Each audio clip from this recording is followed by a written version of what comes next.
Hello, this is Sean Weldon doing my exam part B presentation. This presentation is basically all about the Cold War and things that basically ended the Cold War and began it, and things kind of in the middle that kept the Cold War brewing. So, a little summary on how the Cold War began. The Soviets became allies with North Korea during the Korean War when they raided, when they raided South Korea, and that kind of put America on ease and kind of worried because America feared of an attack by the Soviets. Basically, since the Soviets were kind of gaining allies with North Korea and U.S. was with South Korea, they were definitely very scared that the Soviets were going to end up doing something a lot worse. And the Soviets also expanded west into Eastern Europe and broke the election promise, which really just made a lot of countries and people mad.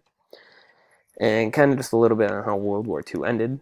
Germany seemed to be pinned by the US, and this was when Hitler actually committed suicide. And this caused Germany to surrender very quickly after. Uh, Also, the US dropped atomic bombs on Hiroshima and Nagasaki. These two very famous atomic bombs that basically got atomic bombs banned from war were the little boy and the fat boy. And the results of World War II, it basically ended the Germany Third Reich, which was huge and basically stopped the whole Communist Party. The USA and Russia became the superpowers of the world, and this also started the United Nations. So, some main points on why World War II started. There was the Iron Curtain speech in 1946, which was Winston Churchill basically condemning the Soviet Union's policies and kind of hyping up the U.S. This was considered one of the first things to announce the Cold War. And like I said, he praised the U.S. and said that they were the pinnacle of the world power. And he talks about the Iron Curtain being draped across Eastern Europe, basically separating sides of what was controlled by which country. And this kind of made Stalin very mad. He claimed that the speech was racist and did not enjoy the speech at all, and kind of sparked a little bit of hatred in him. The Berlin Wall also was something that kind of started and happened during the Cold War. It divided East and West Germany. It was to keep the feminists from entering East Germany. Uh, East Germany was the Communist Party, aka the Soviet Union, while West was the US and Great Britain, and then eventually France also joined that side. There was also the Berlin airlift that happened during this time. This is when the Soviets basically wanted to starve out the West side to get them to leave and basically so they could take over all of Berlin.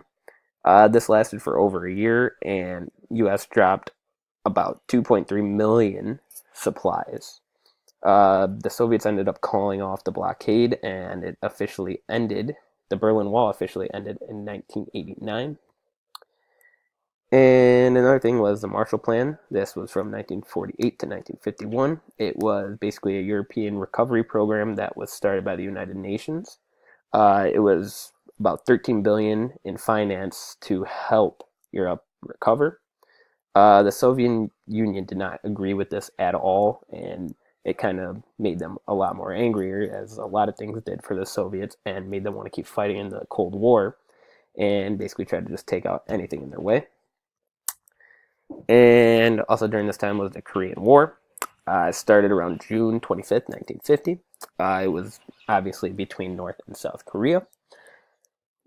How the Korean War basically started was North Korea poured across the 38th parallel, and the 38th parallel is the little demilitarized zone that divides North and South Korea. This was the first military action in the Cold War. It was considered the first steps in the communist campaign to take over the world since the Soviets were with North Korea. And like I said, USA sided with the South, and China actually felt threatened by the US, and they ended up sending troops into North Korea to kind of scare off the US, but really US didn't really have any problems with China around this time.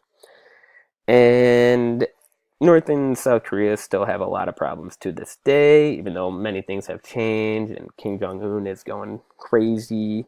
but they still do have a little bit of problem, and it probably won't be fixed till God knows how